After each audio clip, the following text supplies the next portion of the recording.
Hello there, my very good friends. On today's wrestling news, we will talk the WWE wrestler whose name has been banned from TV and they might be released. Sheamus blasts back at Body Sheamus. We have a couple of AEW titles being unified this weekend. And the most valuable combat sports promotions of 2024 have been revealed. I'm Adam Wilborn. And I'm Andy Murray. And this is the news. All right, we're going to kick this one off by talking about Drew Gulak. Yes.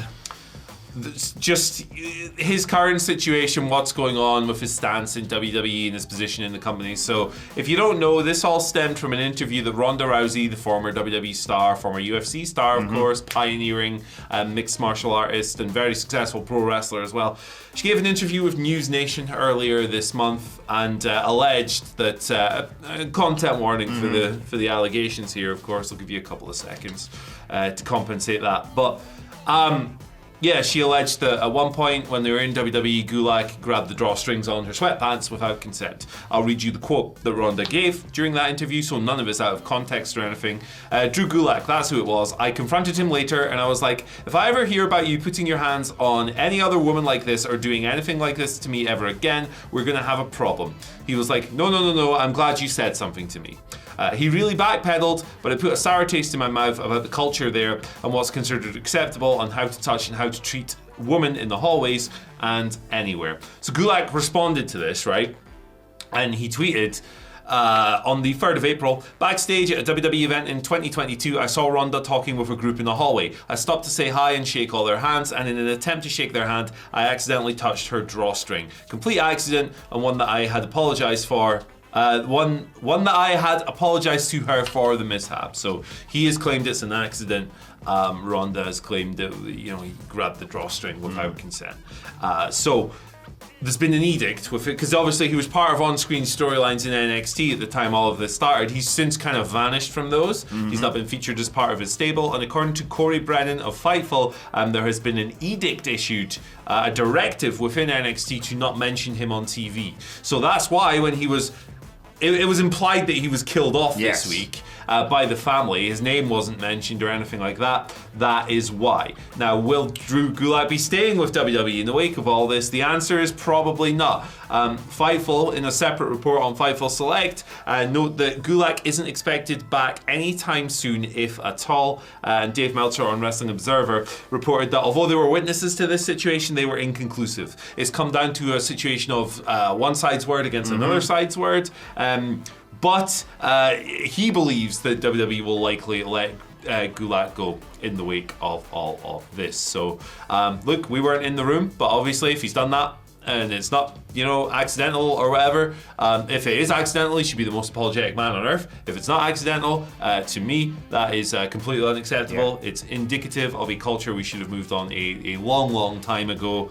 And look, Ronda Rousey, controversial figure for sure, but whatever you think of her views on other things or whatever, if this is deliberate, this is disgusting behavior. Yeah, absolutely. Yeah, and like you say, I wouldn't be surprised if he's gone as well because WWE Sense is trying to introduce this no tolerance policy, really move the conversation along for how they deal with this sort of thing because of all the dark times that preceded, the last couple of decades, if not more, basically within that company. And as you mentioned, he was already removed from the No Quarter Catch Cruise Tron a week or so ago. Then he's basically written off storylines by being killed off by the family. It doesn't look like he's long for WWE. No, it doesn't. And they've obviously conducted an investigation into all of this as well.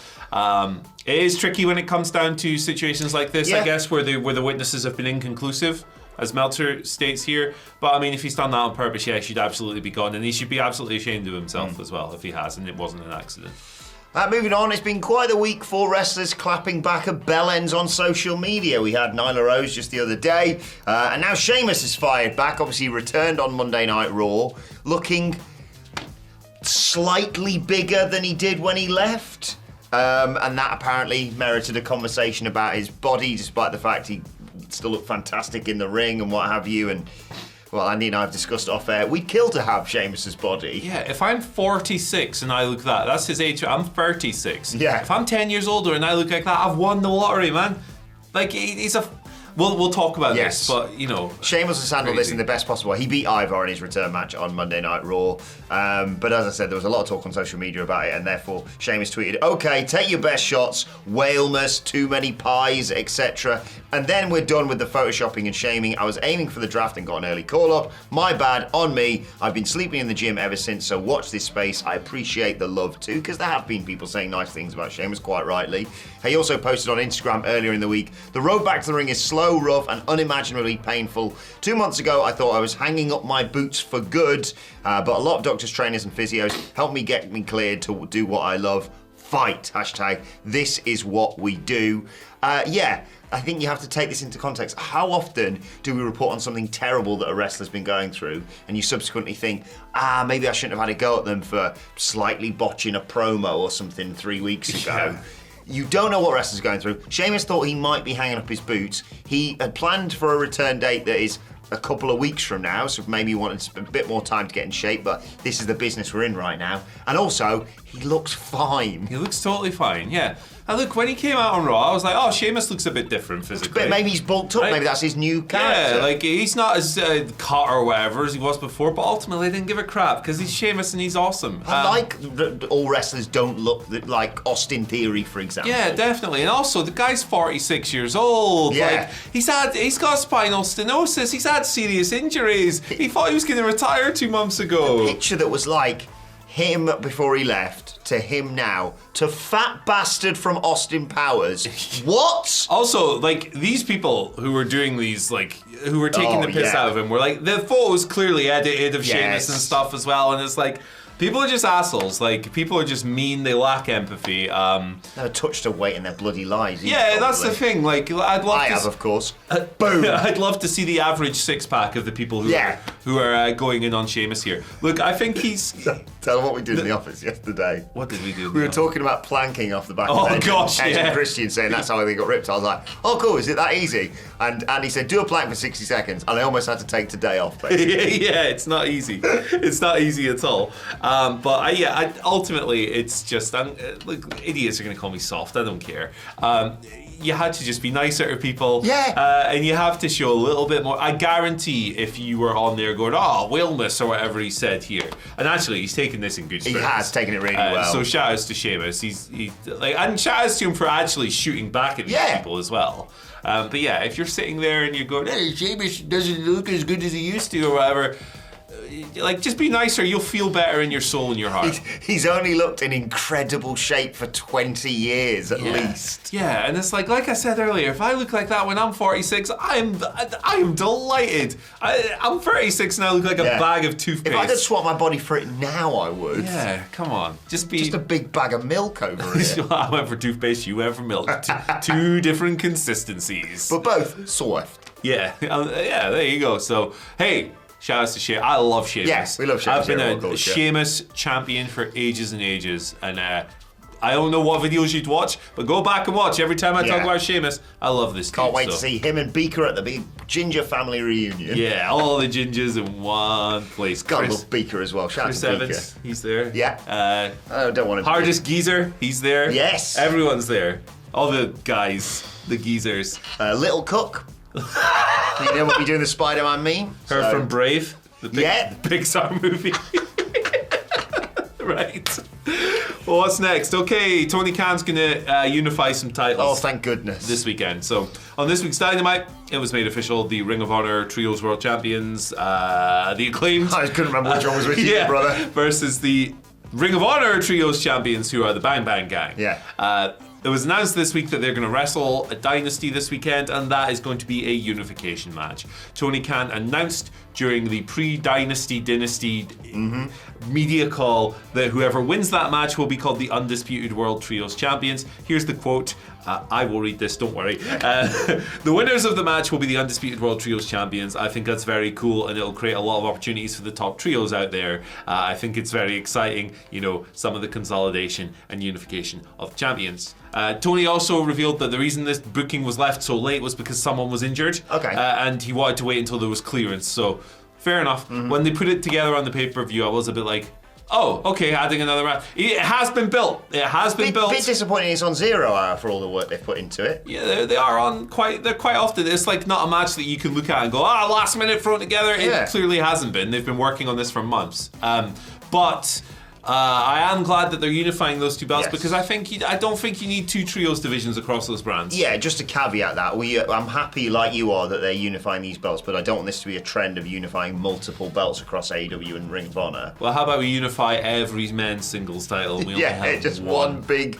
That you melt them all down and put them on. If you can pick it up, you're the champion, basically. That's Satnam Singh then, and no one else. Yeah. Look, you don't need like a unified Ring of Honor and AEW women's or men's world champion. But yeah, the trios belts they're not nothing, obviously. But I think it was stretched kind of thin. So yeah, I do think the AEW ones, the main ones, I guess, have gone down since the House of Black lost them. Mm-hmm. I think the Wembley match was fun. It was what it was. But this Billy Gunn. Give it to Shane Taylor Promotions, that's what I say. I love Shane Taylor Promotions. I'm on board with the governor. Yeah, friend of the channel. Go friend of the channel, yeah. I hope that's the direction they're going in next. That'd be nice, yeah. I mean, putting them on the Bang Bang Gang might be fun as well. They're assholes. They are great arseholes. Yeah. And we'll bring you all the fallout from Dynasty after the weekend. We will be here on Monday. Right, let's talk about the most valuable combat sports promotions of 2024. Forbes revealed their list yesterday, and I'm sure the conversation about this, as it has been on Twitter, is going to be completely sensible. Number 1, UFC, 11.3 billion. They made 1.29 billion in 2023 revenue. Number 2 in this list is WWE, of course, $6.8 billion. They made more than the UFC last year, 1.33 billion. In this, they also mentioned who are the top draws. So you got Israel Adesanya, for example, in the UFC. For WWE, list the top draws as Roman Reigns, Cody Rhodes, and Rhea Ripley. And can't disagree with that one. And AEW, this is the bit that everyone's going to have fun with. $2 billion. Estimated 2023 revenue, 250 million. Top draws, Young Bucks, Jon Moxley, Kenny Omega. I don't know anything about this. I know what the story is. What I mean is, I'm not a finance guy, so I'm not going to comment on it, and you shouldn't either. Yeah, this is it. You'll get a lot of people going, I'd say it's closer to 1 million, actually, when obviously the people who put this article together have done the work and they know what they're talking about, so. There's back and forth because Meltzer had a figure a while back, and so I get it, but I just... Does it affect you? Yeah. Why care about it then? Your enjoyment of the day. I would say that we should maybe just trust the experts a bit more often in today's society. At the same time, I will say, as I mentioned at our live show in Philadelphia, thanks once again to everyone who came for that. I did mention that if you look up online how much Simon Miller's worth, it's 3 to 5 million. I'm going to Google mine actually while we're doing that. It's going to come up with the tennis player, right? Congratulations to Simon Miller, and I guess he never has to work again by the sounds of that. Let's see if to be fair, I reckon if he was worth 5 million, if he had $5 million in the bank, he'd still do it because he just bloody loves wrestling. He loves it, brother. Right, so it's technically impossible to Google me. 135 million though is what the other Andy Murray's worth, so I'll take that. I've just searched how much I am worth. £3.50. £3.50. Hell of a deal. Can't even get a Greg's meal deal for that. I was going to say the Tesco meal deals are on me, boys. If you got a club card, brother, it's $3.40. If not, you cannot afford a sandwich and crisps. Hang on, have a with me in today. Yay! Making it rain, baby! Mine fell off my keyring the other day. Oh, I can't use it. Anyway, don't have an argument in the comments because it does not affect you. Yeah, just enjoy life, man. And be nice to Sheamus, you pricks. pricks. Release that, actually. Right, let's move on to your Twitter questions. The pricks are the people who are being mean to him, not everyone. At What Culture WWE on X, if you want to get in touch with us. First question today comes from Rick. Some great questions today. Thank you to everyone who sent them in. Richard starts us off. After the question about Cena turning heel yesterday, and if you haven't seen that, check out yesterday's news. I was thinking that you could have a tag team with heel Cena, I'm glad you're sitting down for this, and heel Rock. Oh my God. It could be a lot of fun. How would you book this team right now? You could even maybe add Batista for the Hollywood connection. Cool, so WWE's getting trios titles and they're never losing them. What a team! That's the best. Have them all be baldies like your boys from Dune. Boom, there you go. Well, this is great. They've all got the Hollywood connection, so instead of the Hollywood blondes, they could be the Hollywood. Really thought you were going to say balls there? Apparently not. No, that's me and Simon Miller. Okay, yeah. The Hollywood balls would beat the Dudley Boys in the quiz. I literally never have them lose. I don't mean like build them up and then just never lose. Just never lose. Just retire on top. Retire the belts with them. This is the most preposterous idea I've ever heard, and I love it. It's great. It proves that WWE is making money hand over fist, because I think they could probably do that. Every single week they should squash like a beloved internet favourite wrestler. Great news, guys. We've got the Revival back. They've jumped from AEW. 3 seconds. See you later, guys. Everyone takes a finisher. Go home. Thanks for the house. I love the Hollywood. Great pitch, Richard, and apologies to our editor today. John Thornsbury says, good morning, legends. Morning, John. Does all the time spent on having people like Jade Cargill, Braun Breaker, and Tiffany Stratton decide between Raw and SmackDown seem like a waste now with the draft a week away? It's a good point. I completely missed the question. I was just thinking about swearing. What's the question again? Does it seem a bit pointless having Braun and Tiffany and Jade pick a brand when the draft is coming up literally next week? Yeah, definitely. They should save it for the draft. Yeah. Like if you want to protect the sanctity of the draft, if such a thing exists. But I do think that in wrestling you should take these things seriously, and you should play by your own rules, because when you break your own rules, what are you left to believe in the programming? So yeah, I agree. The idea of them picking a brand independent of the draft is silly when it starts next Friday. Yeah, when they could just be immediately picked up by the Raw bot or whatever. Yeah, exactly. But we do like the draft here, Andy, so much we made a little video about it. We did indeed. It's going up tonight, 7:45 p.m. UK, 2:45 East Coast. That'll be good. A lot of fun. 10 drafts that must happen, basically. Yeah, there you go. Final question today comes from Andrew Richardson. Andrew, thank you as always for your question. Morning, gents. Happy Friday to you. Happy Friday to you too. Happy pre-420 to everybody who celebrates that. I got a $20 sale on my Cameo at the moment. Because it's $420. $20. If you want a Cameo, hit me up. Should I join Cameo? Yeah, you should. Sice joined it. Oh, I did see Sice. She's second in line. You should be third. Oh, I'll tell you what. Make some money, brother. Hope you've got £300. Someone Miller charges like 20 quid as well. I'm like 300 quid for me. So yeah, 1,000. If you want me to just rip off catchphrases from my favourite TV shows from the 90s, it's going to cost you.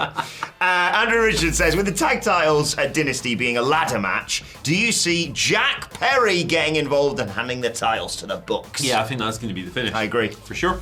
I think they are. They've done all this to set up the return of the scapegoat. I think that they are wise to lean into the heat and surging awareness. Particularly now, like that Chicago show, it was all about Jack Perry. Yeah, definitely. So, look, they've already shown the footage. They can't take that back, whether you agree with it or you disagree with it. Disagree. I wouldn't have done it either, personally. But they've done that. Now you might as well make the most of the residual heat, and you might as well use Jack Perry and try and get Jack Perry super over as a heel, because I do think he will be for a while after this, as he was on the New Japan show, Windy City Riot, last week. I've said this on numerous videos before. I can't believe the Young Bucks have made me like heel authority figures again, but I think they've done a stellar job. They've also got Okada as part of their group of gaggle of bastards, and Jack Perry to it. Absolutely. If you're gonna bring him back, now's the time. Strike while the iron's hot and have him screw FTR and handing Young Bucks the tag titles, and then you can bring him back.